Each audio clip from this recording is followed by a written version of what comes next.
చాలా ఈజీగా సింపుల్గా క్విక్గా అయ్యే కర్రీ ఏముంటుందంటే అందులో ఒకటి పెసరపప్పు. సో ఈ పెసరపప్పు అంటే కొంతమందికి నచ్చదు కదా, ఇందులోకి ఇంగ్రీడియంట్ వేస్తే చాలా బాగుంటుందండి. ఇది కార్తీక మాసం కదా, ఎంతమంది టెంపుల్స్కి వెళ్తున్నారు, వెళ్ళిన వారైతే ఖచ్చితంగా ఒక దీపం పెట్టి మనస్ఫూర్తిగా దేవుని దగ్గర మొక్కుకొని అలా కాసేపు గుడిలో కూర్చోండి. ఇప్పుడు ఉండే పనులే కదండి, అట్లా ఈవినింగ్ టైంలో వెళ్తే చాలా బాగుంటాయి. ఎందుకంటే ఈ మాసంలో ప్రతి ఒక్క గుళ్ళో నైట్ ఖచ్చితంగా దీపాలు అయితే వెలిగిస్తారు. ఇంకా శివాలయానికి వెళ్తానైతే మీకు చాలా పాజిటివ్ వైబ్స్ అయితే వస్తాయి. అవును, నేను కర్రీ గురించి చెప్తాను చెప్పేసి అన్నీ చెప్తున్నాను అనుకుంటున్నారా? ఆగండి.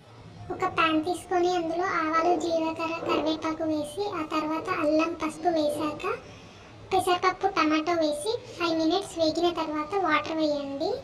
అయ్యో ఆగండి, ఇందులో ఒక ఇంగువ వేస్తే చాలా బాగుంటుందండి టేస్ట్. మూత పెట్టండి ఇంగువ వేసి 5 మినిట్స్ ఉడికిన తర్వాత సాల్ట్ యాడ్ చేసి ఇంకో 5 మినిట్స్ ఉడికించండి. ఇప్పుడు పప్పు ఉడికిపోయిన తర్వాత కసూరి మెంతి వేసుకోండి. ఇదేనండి చాలా బాగుంటుంది కసూరి మెంతి పెసరపప్పులో వేస్తే.